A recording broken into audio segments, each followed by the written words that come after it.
Welcome to Advanced Solutions How-To session. Today's session will cover how to add, edit, delete internal classification list within Room Reserve. Let's begin by signing into the staff side of the room reservation system. You will need to know your administrative password for today's session. So here in the password box, I will type in my administrative password, and I could either hit the Enter key on my keyboard, or I could do a simple click over the Login button here. Once the room reservation system opens, it will open up to the home page. Within the home page, you are able to make modifications to many areas within the system. For instance, you have your reservation maintenance, you have setup, settings, quick view, and reports. Now, because we have the administrative level, we do have access to the setup as well as settings within the room reservation system. If I hover over other items in the toolbar, such as reservation maintenance, reports, room setup, and system settings, you will see under those drop-downs that it is the exact same items that we have in the box on the home page. So if I was to come in to request reservations and needed to get back to my home page, I could come back up here to my toolbar and select Home. If I needed more information about the actual program, I would select the About from the toolbar. And as you can see within the About, it will give me information about what version I'm on, the vendor, support, website, and manuals. Now this becomes very important when you're contacting support because they will need to know what version you are on. Let's come over to Settings and come down to Branch Specific List and select Internal Classification List. Before diving in to talk about how to add, edit, and delete items from the internal classification list, let's talk about what this would be possibly used for. So as you can see in my list, I currently have some things like patron is within good standing, patron was a no-show, patron showed up late. These are classifications of things that occurred probably from previous usages of our room reservation system. So this is a way for us to track when organizations try to book one of our rooms, and before we approve, we could actually run a report that would show their different types of internal classifications. Now, where we would go and modify this would be actually under the room reservation itself. There would be a drop down that would appear for us to select one of these after they're done using the room so that we can better track how often they use the room as well as how they're leaving our room. So to begin, you will see that there are two sections that you can make modifications to. The first section would be Add New Item to the List. The other section is Modify Current Items in the List.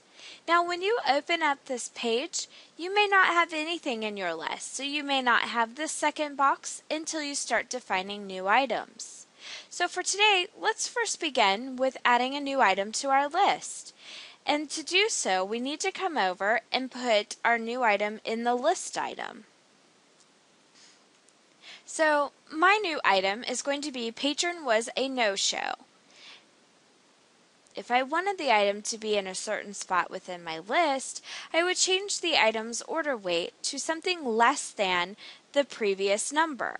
So if I wanted it to be between 10 and 20, I would want to put that number as 15. When I do Add New Item to List, patron is within good standing, patron was a no-show, damaged the room, and patron showed up late. So what happened was it reordered all of the items to be in multiples of 10, but it did put the one that I had just entered, patron was a no-show, in the second position. If I did not like one of these items in my list, let's say damage the room, I would want to remove that item from my list. So if I come over here to the delete column next to damage the room and simply put a check mark in and select delete items, it will ask, are you sure you want to delete this item? I'm going to say yes or okay. Now, as you can see, it removed that item from the list. If I wanted to add that item back to my list, I would come back over to Add New Item to List and put in Damage the Room. I'll leave the order weight as 40 and select Add New Item.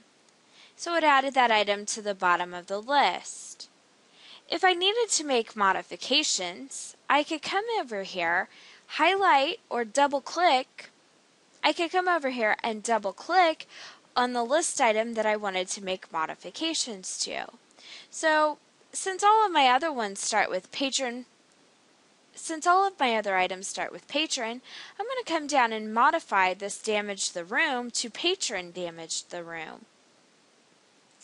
And then I'll select Save. So that was a simple way to make the modification without deleting and re-adding. Now, as you can see, I have 4 items in my list. So to recap, if I wanted to add a new item to my list, I would add new item here, put in my list item, and choose my order weight. If I wanted to delete an item out of my already created items, I would come over here, put a check mark next to the one that I want to delete, and select Delete Items. If I needed to make modifications to one of my list items, I would just simply double click on that list item and make my modifications, either by updating the list item name or by changing the order weight. And then I would select Save. Once I'm done making my modifications to the internal classification list, I can select the back button and it will bring me back to the home page of the room reservation maintenance system where I can make other modifications, or I could simply just log off.